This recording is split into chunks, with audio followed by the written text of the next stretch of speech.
बिस्मिल्लाहिर्रहमानिर्रहीम। अस्सलाम वालेकुम। आज की मेरी वीडियो पिछली वीडियो की ही तसलसल में है कि जिसमें मैंने आपको प्रोबायोटिक्स और प्रीबायोटिक्स के बारे में बताया। प्रोबायोटिक्स क्या है? ये लिविंग ऑर्गेनिजम्स हैं और हमारी गट के नेचुरल रेजिडेंट्स हैं। इनको सूदमंद बैक्टीरिया, बेनिफिशियल बैक्टीरिया भी कहा जाता है और इनका हमारी सेहत के लिए मौजूद होना ज़रूरी होता है। प्रीबायोटिक्स वो फूड या न्यूट्रिशन है जो कि प्रोबायोटिक्स यूज़ करते हैं और ग्रो करते हैं। और इससे पहले वीडियो में मैंने आपको प्रीबायोटिक्स और प्रोबायोटिक्स के सोर्सेज के बारे में बताया, वेजिटेबल्स का, फ्रूट्स का, नट्स, लेग्यूम, सीरियल्स का, कि जिनसे हम प्रोबायोटिक्स और प्रीबायोटिक्स हासिल कर सकते हैं। आज की वीडियो में एक रेसिपी है कि जो इजीली अवेलेबल है, हर जगह मौजूद है, हर मुल्क में, शहर में इजीली अवेलेबल होती है और वो हर आदमी की पहुंच तक होता है। कोई गरीब से गरीब इंसान भी उनको ले सकता है, ख़रीद सकता है और इस्तेमाल कर सकता है, और वो फुल ऑफ प्रोबायोटिक्स भी है, प्रीबायोटिक्स भी है।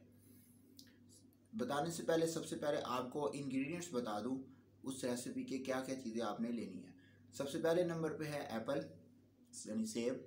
दूसरे नंबर पे है बटर मिल्क, जिसको चाटी की लस्सी भी कहा जाता है। थर्ड इज़ देसी शक्कर। अब सबसे पहले इन तीनों चीज़ों की अलग अलग आपको अफादियत बता दूं। सबसे पहले है सेब। सेब जो है, आपने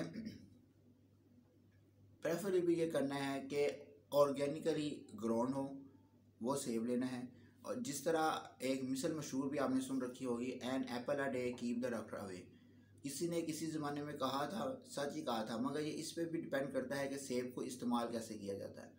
बिलाशुबा छोटे छोटे टुकड़ों में काट कर और इसको इस्तेमाल करना आसान होता है, लेकिन जो सेब का अंदरूनी हिस्सा यानी कि एप्पल कोर होता है, जिसमें बीज और बीज के इर्द गिर्द वाला हिस्सा, वो फुल ऑफ प्रोबायोटिक्स होता है। लेटेस्ट रिसर्च के मुताबिक कि एक मखसूस किस्म के सेब यानी कि ऑर्गेनिकली ग्रोन हो, उस सेब में अराउंड अबाउट 100 मिलियंस के करीब प्रोबायोटिक्स मौजूद होते हैं, बेनिफिशियल बैक्टीरिया मौजूद होते हैं। और इनकी जो अक्सरियत होती है वो बीजों में और उसके इर्द गिर्द हिस्से में होती है।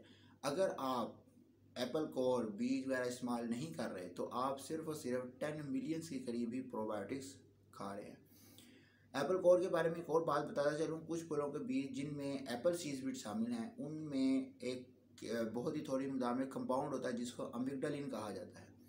जब इसको चबाया जाता है तो ये कंपाउंड सायानाइड में तब्दील हो जाता है, और ये बहुत ही शाज़ व नाज़िर बात है कि ये सायानाइड किसी के लिए पॉइजन साबित हो। लेकिन और इसके अलावा एक और रिसर्च के मुताबिक इसके पॉइजन होने का इम्कान तब भी होता है कि अगर कोई तकरीबन 143 सेब के बीज इकट्ठे ही खा जाए, और एक सेब में एवरेज 8 बीज होते हैं, और ये मुमकिन ही नहीं कि एक ही सीटिंग में कोई इकट्ठे ही 18 सेब सारे बीजों समेत खा ले। और दिलचस्प बात यह है कि अगर आप बहुत ही कमाल एहतियात चाहते हैं तो बीजों के चबाए बगैर ही बीज खा लें। इनमें प्रोटेक्टिव कोटिंग होती है जो कि अमिग्डालिन को बीज के अंदर ही रखती है। इसलिए तो कहा गया है कि सही किस्म का सेब दुरुस्त तरीके से खाने बहुत अफादियत रखता है। सेकंड जो जुज़ है इस रेसिपी का वो है बटर मिल्क। बटर मिल्क को इंडो पाक में, हमारे पाकिस्तान में, इंडो पाक में, सारों में इसको चाटी की लस्सी कहा जाता है। अब आपने दही की लस्सी को और ये चाटी की लस्सी को मिक्स नहीं करना, इससे कंफ्यूज नहीं होना।